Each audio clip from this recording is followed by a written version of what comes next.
Hi, it's Leanne Mallory, and you've tuned in to Reimagine Leadership, a limited series podcast created by Rise Leaders Radio.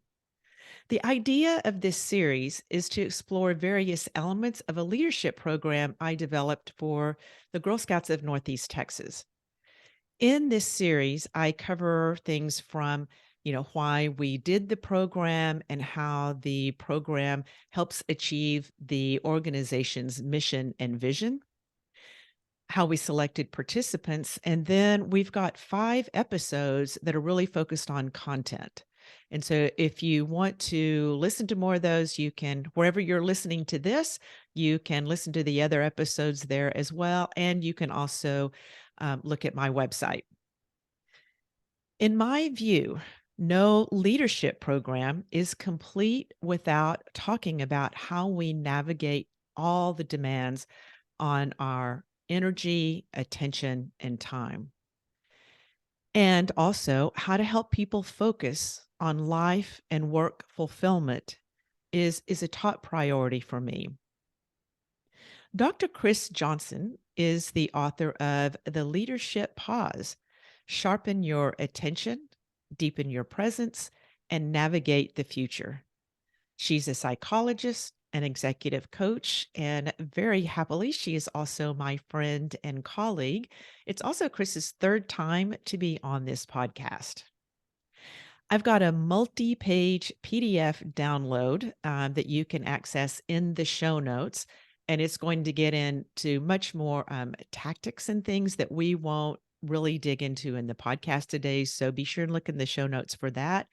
And Chris and I are going to be talking about various references that we use, and the links to all of those references will be in the show notes as well.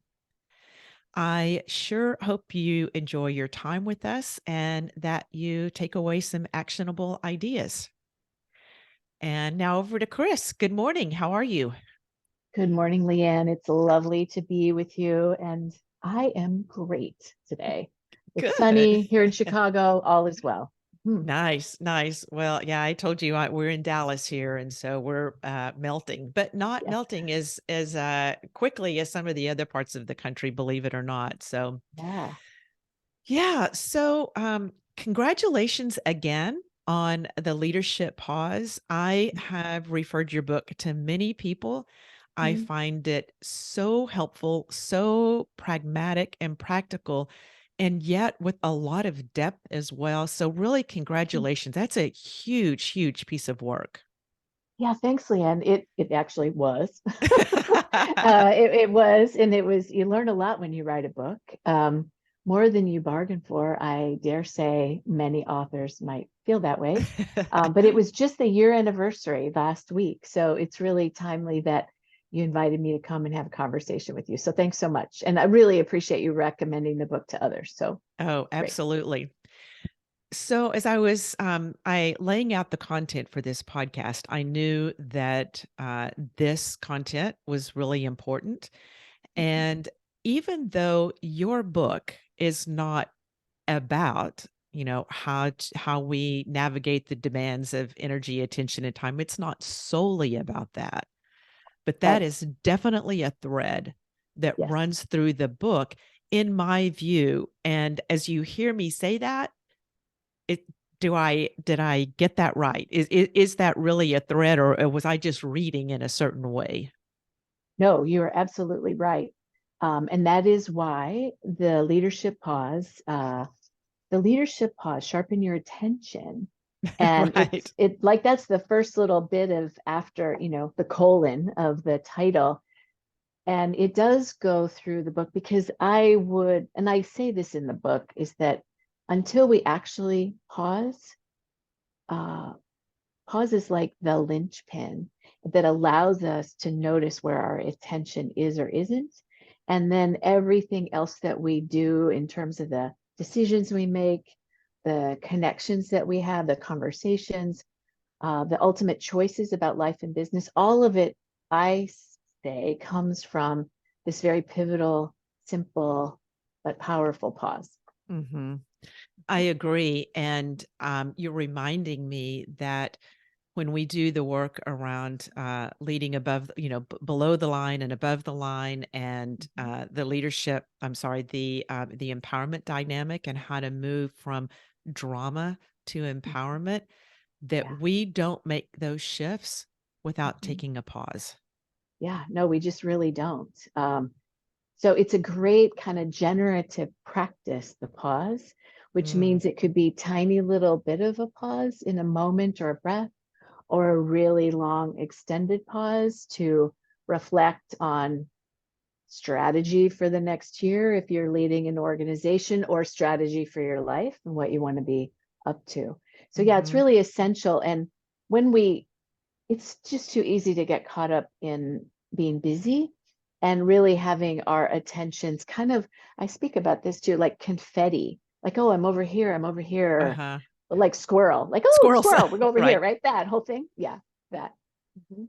Yeah, and just the awareness, having the awareness to know that we're off, Yeah, um, that we're exactly. off. Yeah, so we're going to get into some tactics, I think, today, but just kind of some of the different elements or perspectives of, Mhm. how we can sharpen our ability to pay more attention, to focus more, especially on the things that matter the most.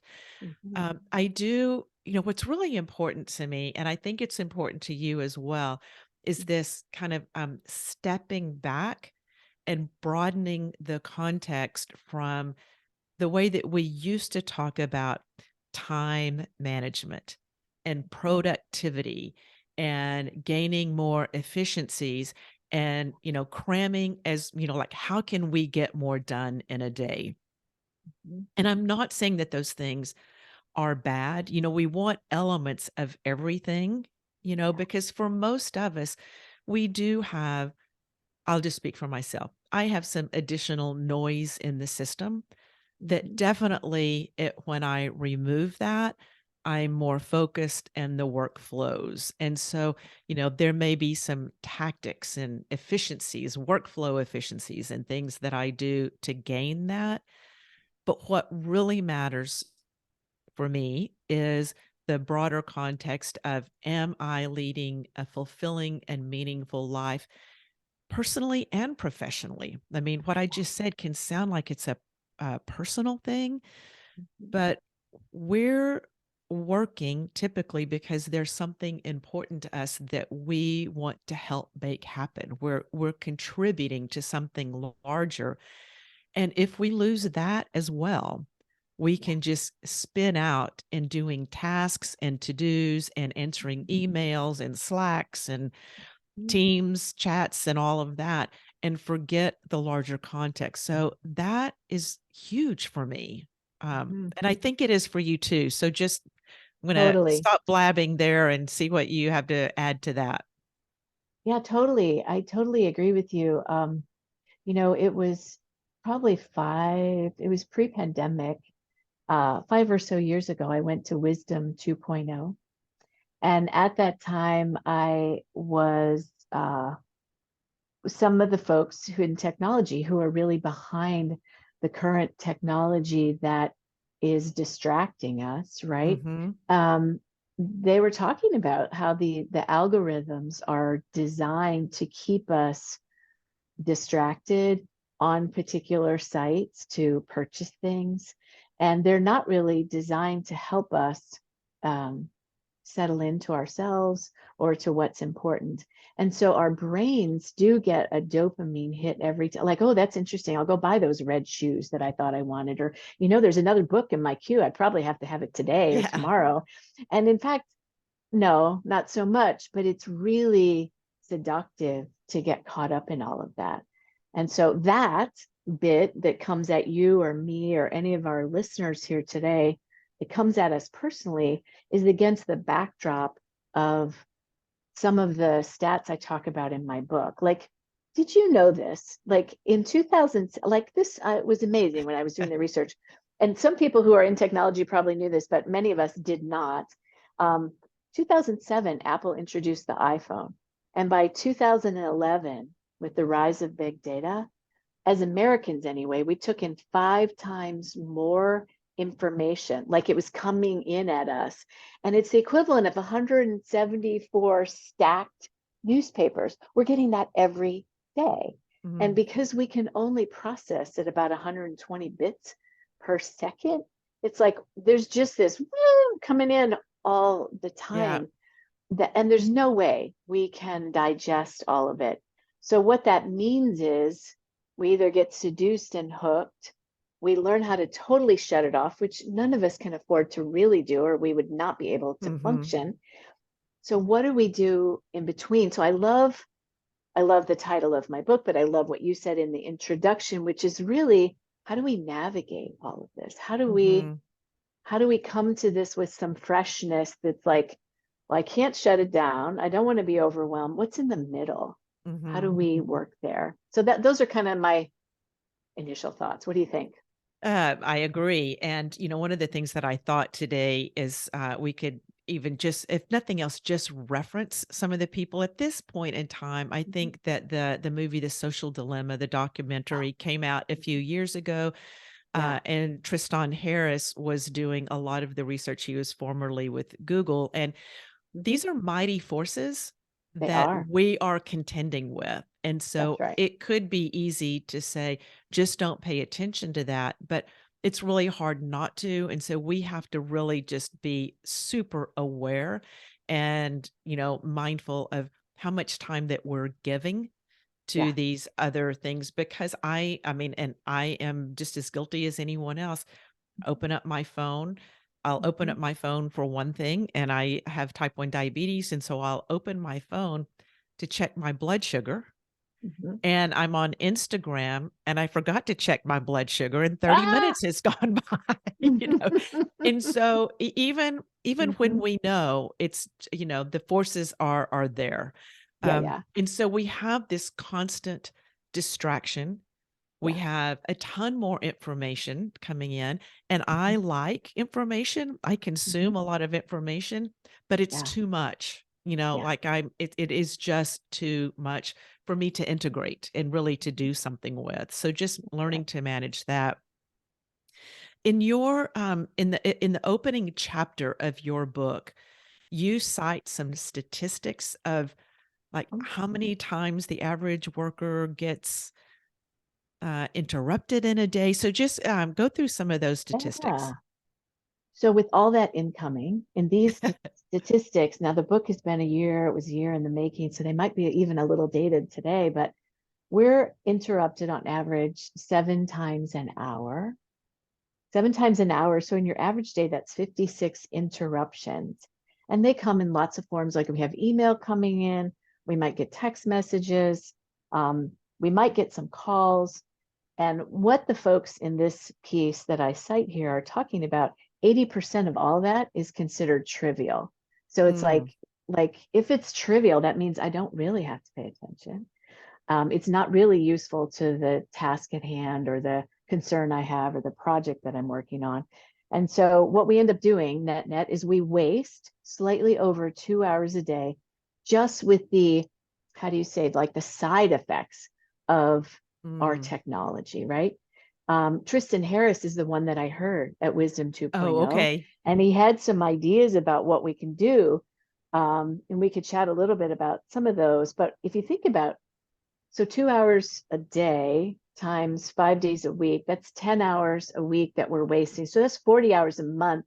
So that's the equivalent of like, I don't know, almost 4 days, a little more than 4 days, maybe 5 days Ugh, of time. And see, you just had a big sigh. It's like, whoo, that just makes me tired thinking about it and wasting all this right. time being distracted. So without being aware. So part of um, sharpen your attention.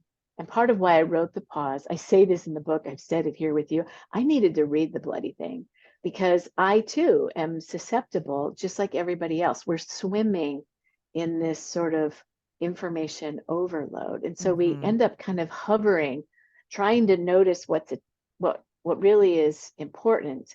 And we waste a lot of energy. There's a lot of leaks when we do that. It has a cost in terms of our GDP and all of that here. but more so it has an energetic cost to who we are as human beings. Mhm. And I needed to read it. That's why I wrote it. Yeah, So yeah. yeah, One of the things that right out of the gate, Chris, you talk about, multitasking. And yeah, I actually still hear people say, "I'm a great multitasker." yeah. And I don't think that you and I were speaking about this earlier, that, like, I don't think I ever put on my resume, one of my skill sets is that I'm a great multitasker. Mhm, But that used to be something to be proud of, and I've mhm. actually heard managers say, "I'm looking for someone who can really multitask." And I Yeah, just wanna say, yeah. "No, we don't want to be multitasking." So, No. there is a cost to that, and why don't you explain too, like, that multitasking is a myth even? There's Well, it's a really we myth. don't even do it. Yeah, yeah. It is a myth. It was something that many people proudly put on their resumes. But what we now know from all the neuroscience research is that it taps out the glucose in our brains. Multitasking is a computer derived term. We are not computers. We do not think computers do one thing at a time super duper fast. And we're Ah, just like not wired that way. We do need to learn from computers to do one thing at a time, but we're not going to do them super duper fast. And our energy, what we're talking about with multitasking is this idea of task switching. mhm. And when we switch from, oh, I'm going to work on this project and oops, now I need to talk to Leanne and oh, I got a phone call and now I'm over here. That takes a certain amount of energy and we get drained. So that's where time and energy, one of the intersections between them, because if we're constantly having an energy drain, it's going to be less easy to pay attention, which makes us more susceptible to staying on Amazon or buying those red shoes or wherever you're Yeah. going, right? I mean, it's a vicious cycle if we don't intentionally choose to, like, I'm going to say, pause, Mhm. notice where our attention is at. Um, because maybe it is all over the place. And I can say to you, I notice, of course, since Wisdom 2.0, now I too am more aware, but I have noticed like I have to really be careful and put my phone away in the evenings for at least a while because I notice the impact of my attention is a little bit more degraded than it was. And Mhm. so, what I've taken to doing personally is setting aside my phone where I don't do anything. Don't go on a walk with it, get outside in nature, do engage in activities that are going to renew some energy Mhm. before I come back. And I don't do it perfectly, but I have noticed if I don't, I feel more tired. I can get more in an emotional twist about stuff than I would like to. So there's something there that we really want to be paying attention to for sure. Yeah, so I wanna call out that you just, listed some tactics just Mm, now. mm, So, when we say, "Well, what do we do?" So I think, like, multitasking and distraction are mhm. really they're not the same thing, but they're really closely tied. They're like cousins. Yeah. I think they're kissing cousins, you know? Yeah. And Mhm, so, putting your phone away.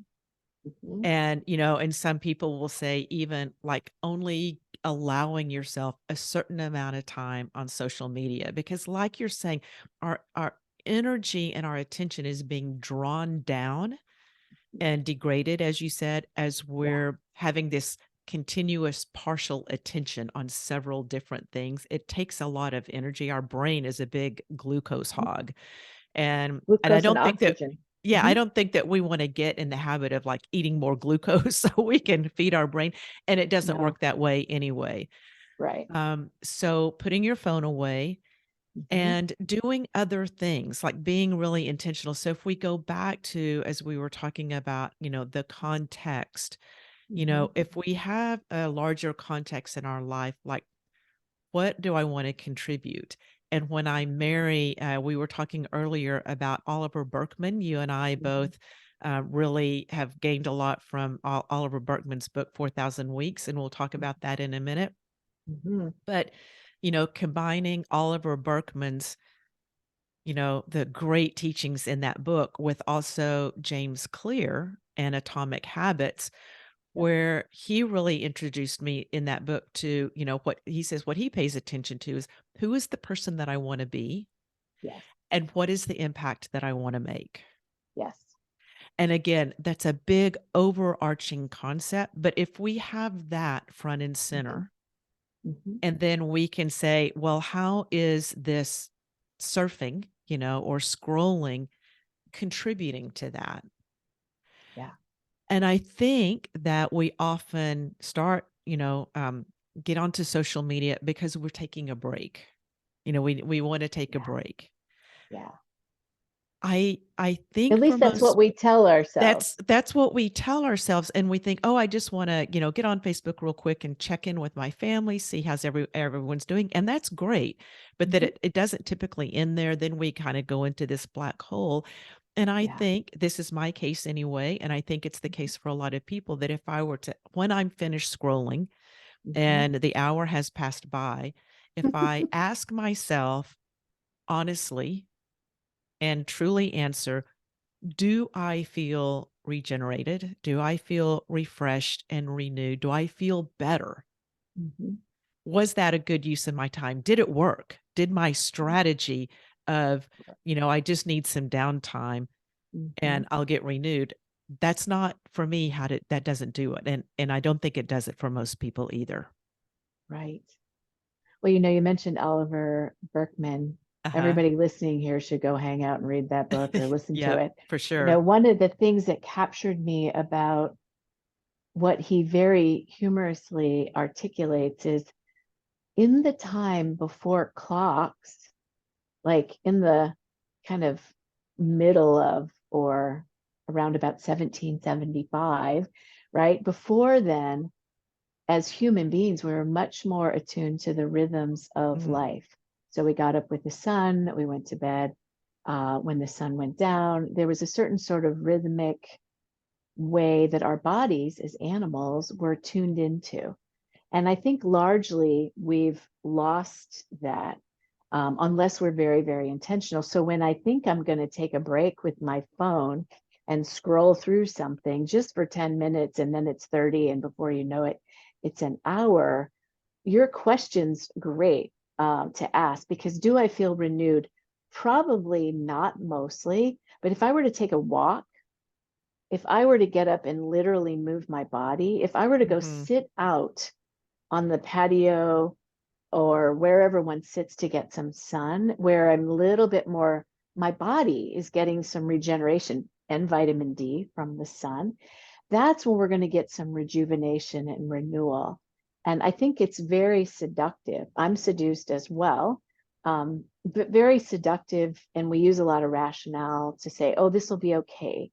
But I don't think we're very good. I don't think we're very good observers sometimes of ourselves. Mhm. And we convince ourselves that these things should work.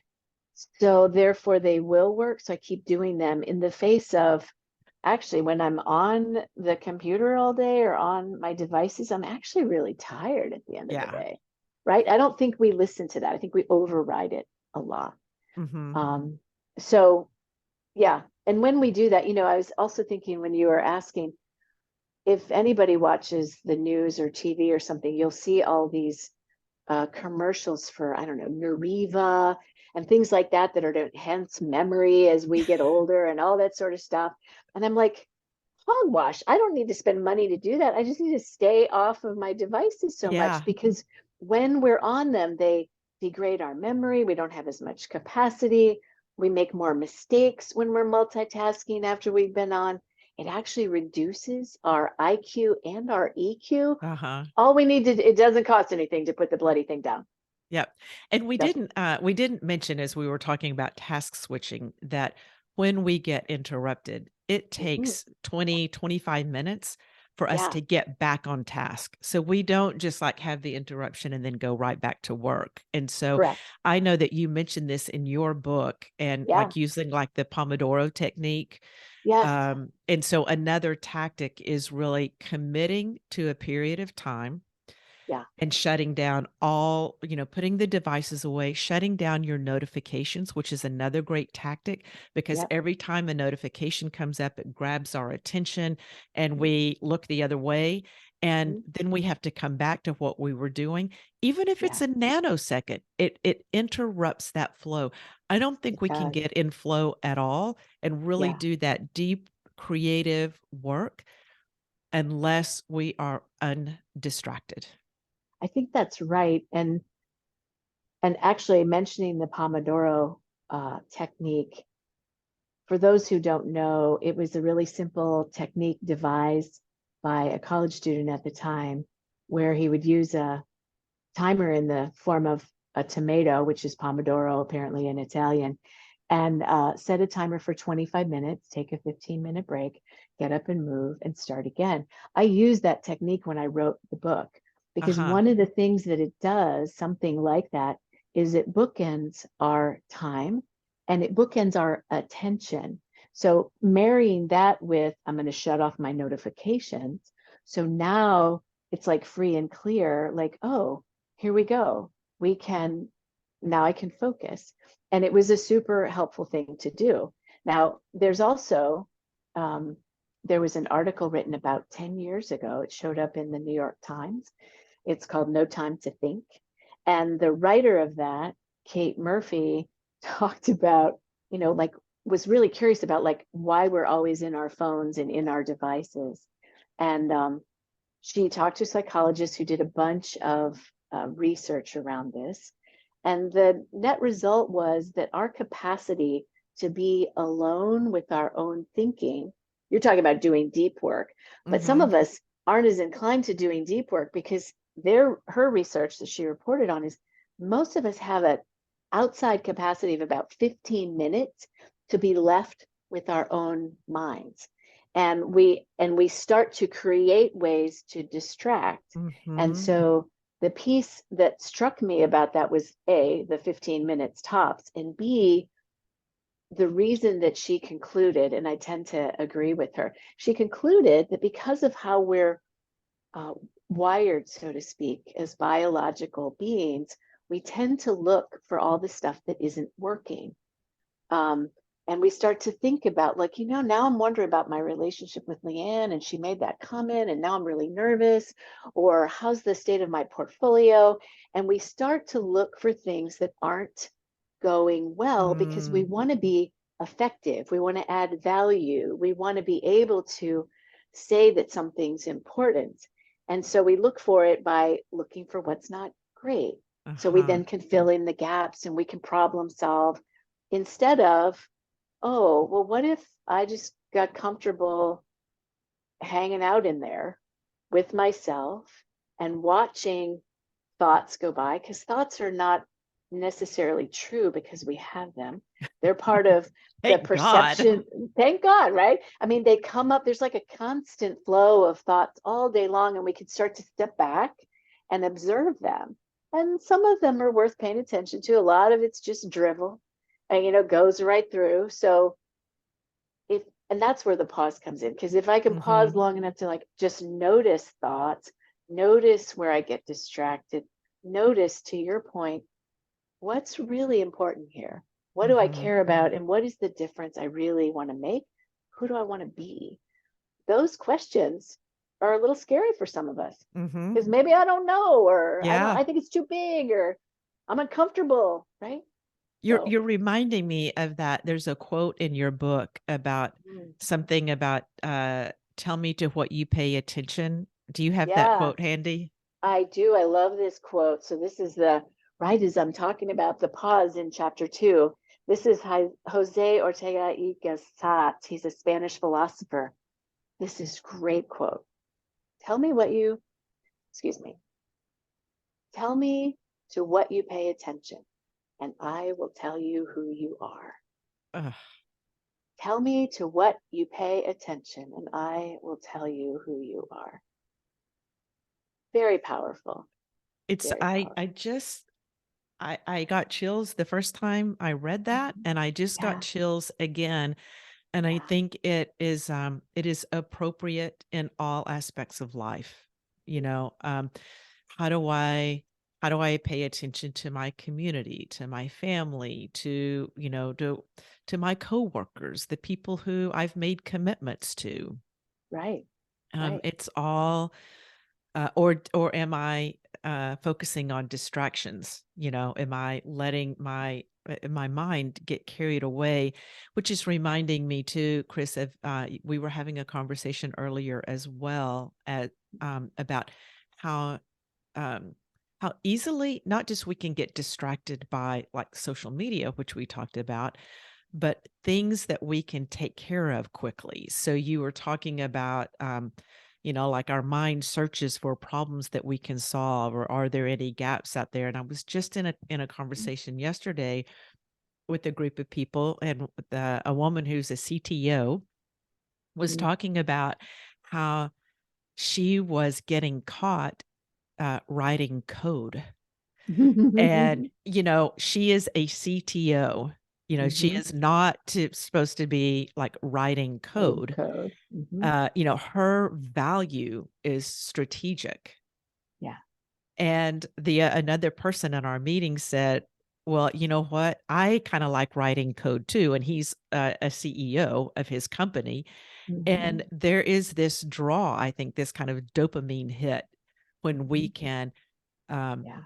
really answer something quickly. We Mhm. can get it done, and we can close that loop, and we can put our stamp on it that we did it. It Mhm. feels good. And Yeah. yet, like in her case, that's not where her value is Right. writing code that, Right. someone contacted her on Slack and says, we have this problem, and she gets in there and solves it. Yeah. Yeah. And so that's another thing is like people asking us questions and we go, "Oh, I know how to do that." And we go in and do it Yeah. because it feels good at the time. There's some dopamine that we get from that. Right. That's right.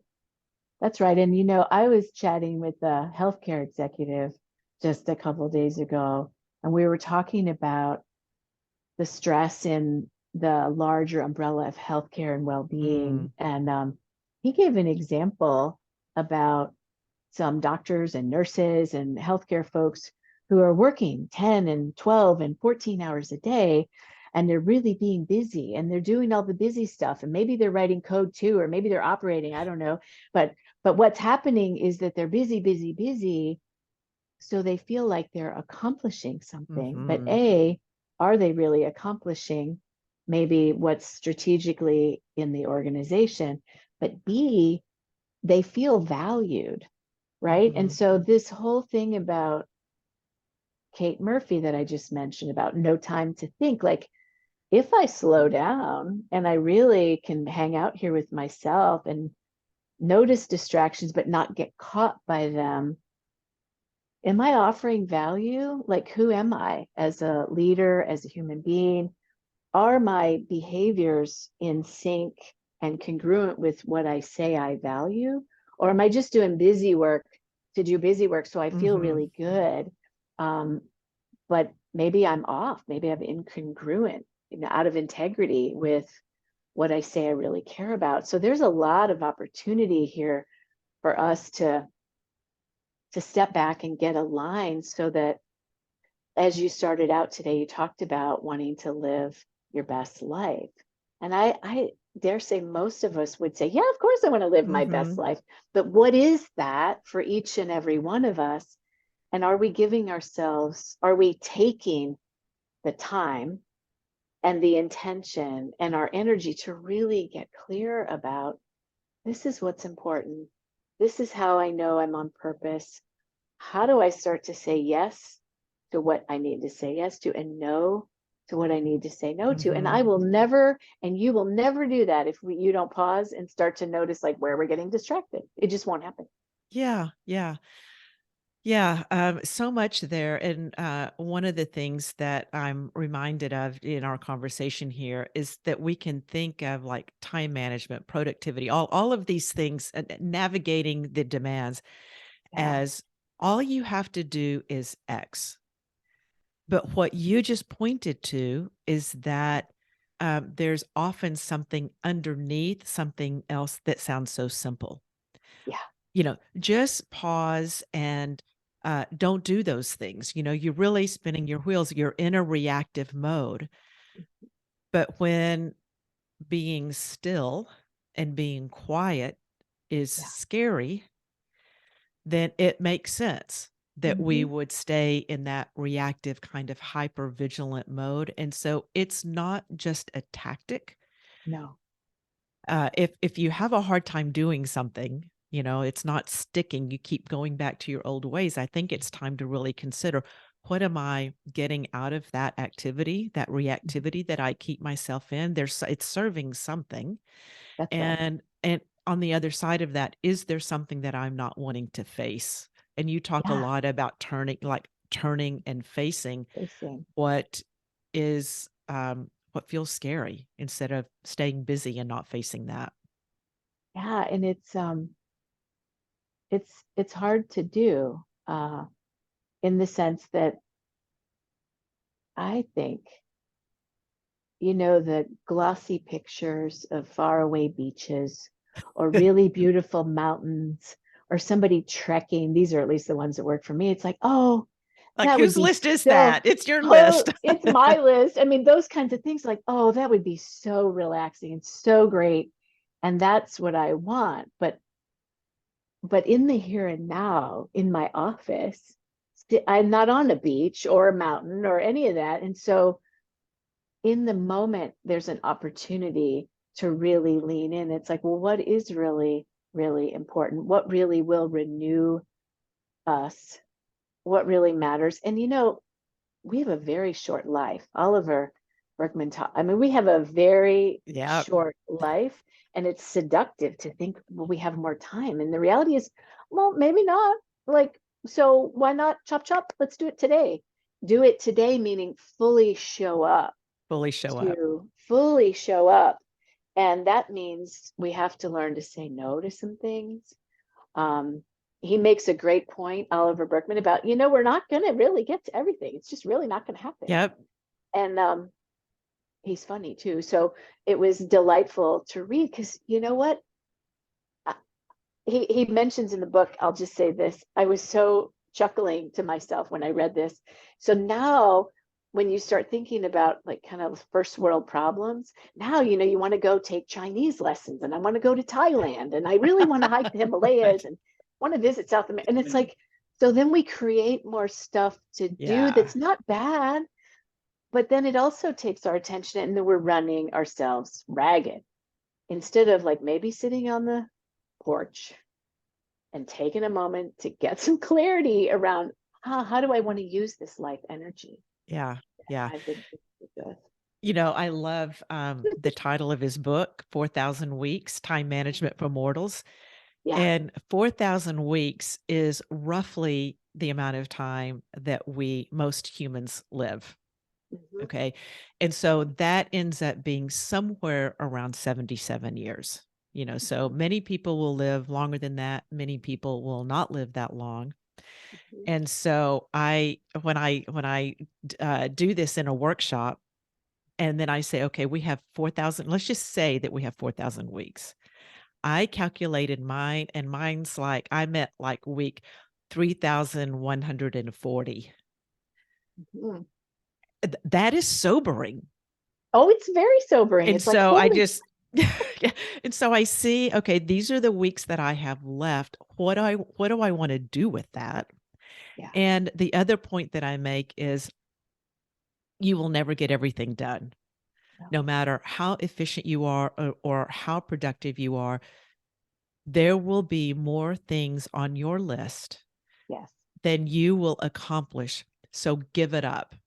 Stop fighting and Yeah. thinking, if only I could be more efficient. And I think this is what a lot of the productivity and efficiency hacks Yeah. were supposed to make us think that we could do is that we could fit all of that in, Right. and we can't. And so that is where we have to start making conscious choices. And Berkman says in his book, and it's not between the things that we want to do and we don't want to do, Mm-hmm. saying no to that. But like you said, I'd love to, go to the Himalayas and learn Chinese and all of that. Hmm. Well, even those things, I'm Yeah, going to have to make a choice that's about right. what that I'm going to be able to do and not to, and just then be clear with it, and just be at peace with, Yeah, I'm going to choose these things and I'm going to commit to these and I'm going to let the other ones go. And right. and that there is a sense of relief when we can actually kind of shed all of the things that we think that we could do if we just tried harder. A sense of relief after the initial, no, I don't, I'm going Right. to miss out if I do that. And so that little bit of like Yeah, struggle, yeah. that tension.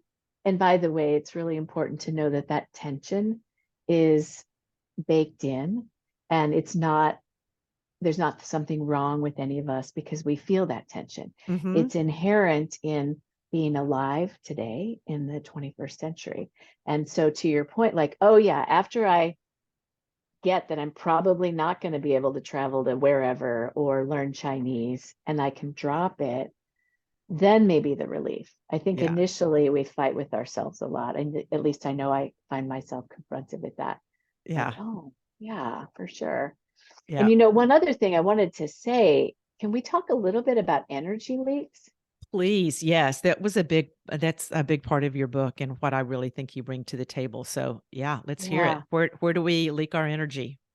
Well, there's probably as many places to leak energy as there are people, but I think the top three that really seem to, that I see a lot of, and like I said earlier, maybe it's because I struggle with them sometimes myself, but the first one is being at the mercy of other people's expectations.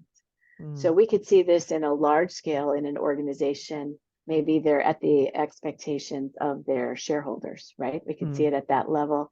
We could see it all the way down to, am I at the mercy of the expectations of my spouse or my mhm, family, right? mhm, And so there's nothing wrong with having expectations and then negotiating around them, making agreements and commitments.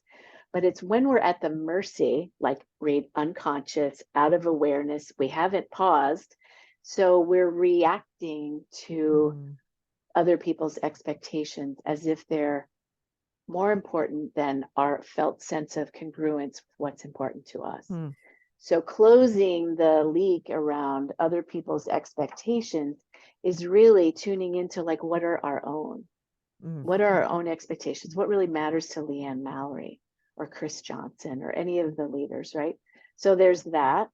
And the second one that I see a lot, and I think many of us are guilty of this, and I dare say maybe more women, I'm not sure about this, but saying yes to too much and we're overcommitted. Um, mm, because I think we want to a do things we feel like we should, and so we say yes to too many things.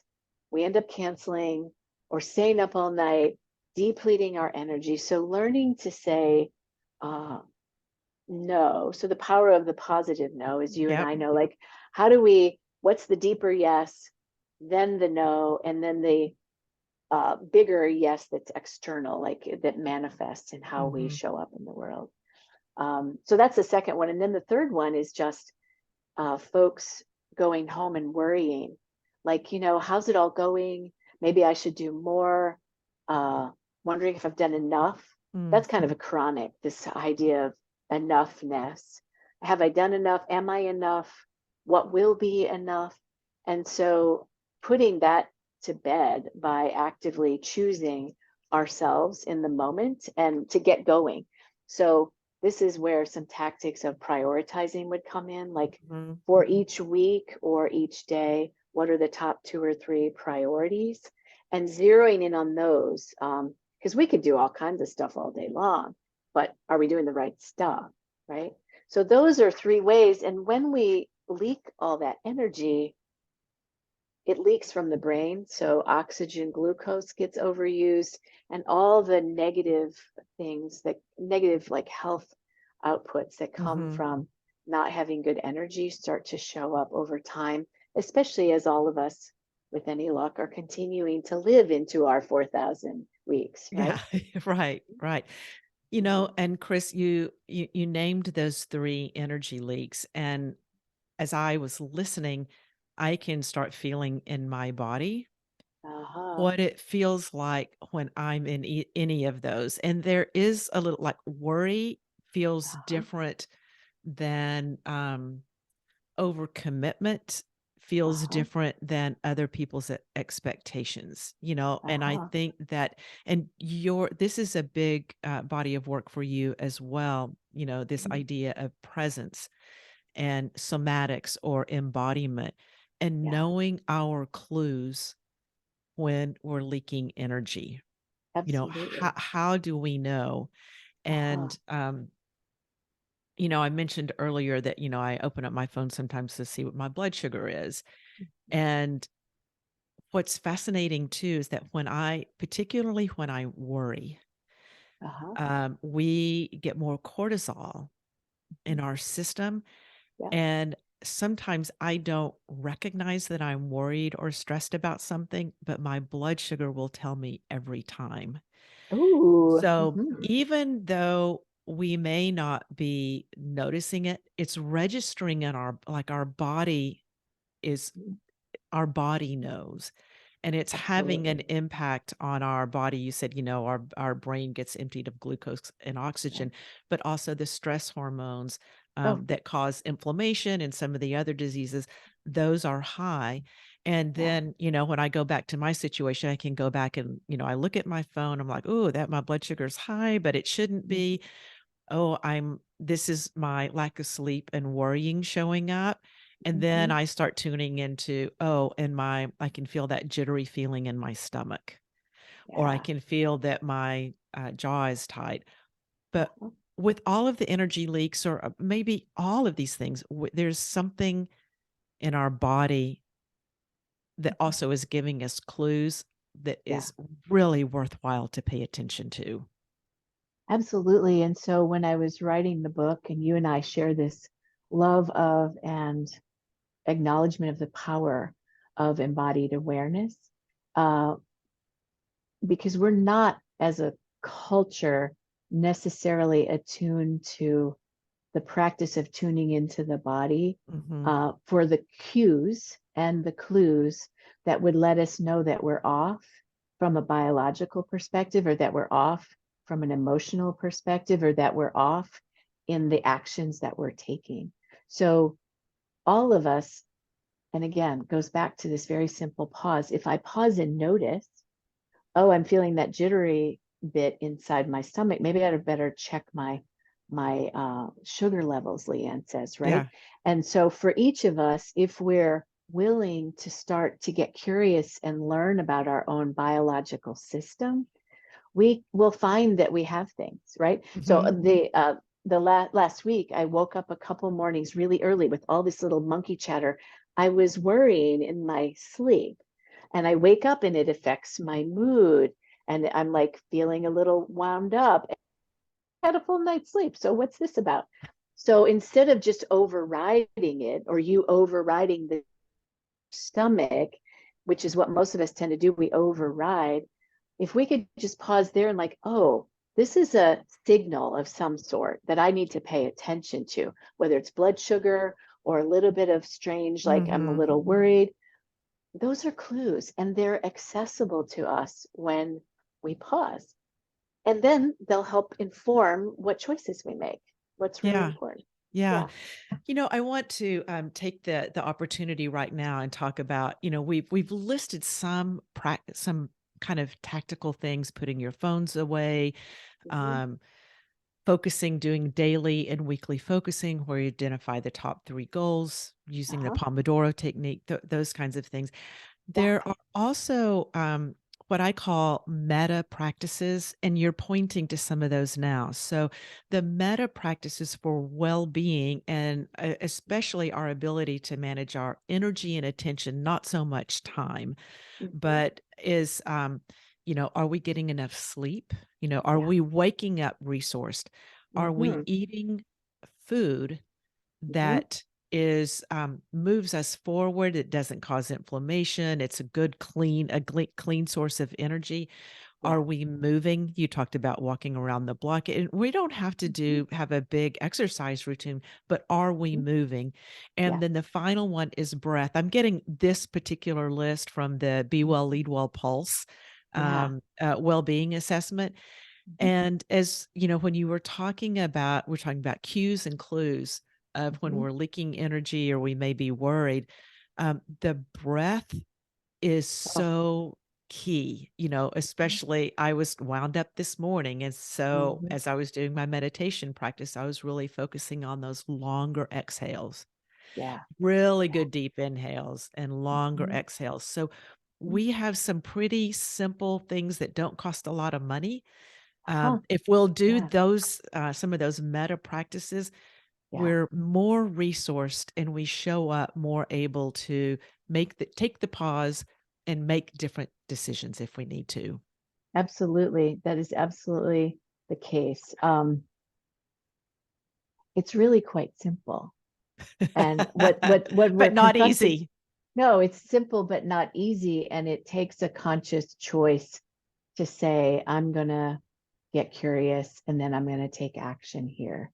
It's Mhm. easier to somehow pop a pill or complain or have that extra glass of wine or whatever it is that we're, buy something, whatever it is that energizes us momentarily, Mhm. but doesn't necessarily help us in the long run.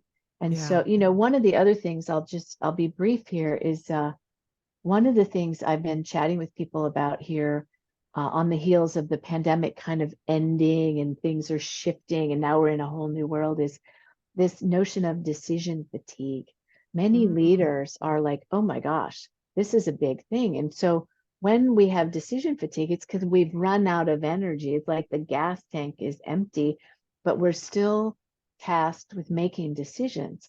And it just further depletes. So it's not just, corporate leaders that happens to. It's all of us every day. That's So right. yeah, and we want to be making good decisions. Yeah. So yeah, important. Yeah, yeah, so much. So Chris, we've have a kind of a big arc, and I feel like we've kind of been all over the place. We've talked about some big ideas, and we've Mhm. interspersed some tactics in there. And just want to remind Yeah. everyone again that the PDFs that I have that you can get by clicking on the link in the show notes will have a whole list of tactics. I think there's Mm. 12 or 13 tactics, the meta Mhm. practices, Yeah. and even ways to look at and identify what kind of attention or energy are you in. Are you Mhm. reactive? Are you distracted? All those kinds of things. And so I Mhm. have handouts for that as well. um but like I said, this is so key, and it's It is. something for like every, not just leadership program, but any kind of like, I just think everybody ought to have access to this kind of information, Yeah. because it's really key to living a meaningful and fulfilling life, and to being more conscious about the choices that we're making about where we're directing our energy and attention. I certainly couldn't have said it better. So, and it doesn't really cost us to pay attention with a short pause and to come into a different level of awareness. And it doesn't have to, and you don't have to have a meditation process, although you and I do, but we don't have to have that Hmm. to actually practice all of what you're going to share in your show notes and what I write about in the book. It's Yeah. really, really important to leading a Yeah. good life. Leading a good life, that's right. Yeah. Um, thank you, so much, Chris, for, I think you're the first person to be on my podcast for, 3 times, so a Oh, three-peat, repeat. really appreciate, and Again, the thoughtfulness and the research that went into your book is really amazing, and I hope folks will pick that up because, like I said, it's got the energy and attention, presence woven through the whole thing. And as you Mhm. said, the pause is the leverage point. And once you It is. pause, then you can choose to redirect any of that. That's right. That's right. Thanks, Leanne, for having me on again. Energy, Absolutely. attention, it's all important to navigating. So let's go Okay. navigate. Yes. Let's Okay. go. Let's do it. Yeah. Okay. Thanks, Bye Leanne. bye. Bye bye.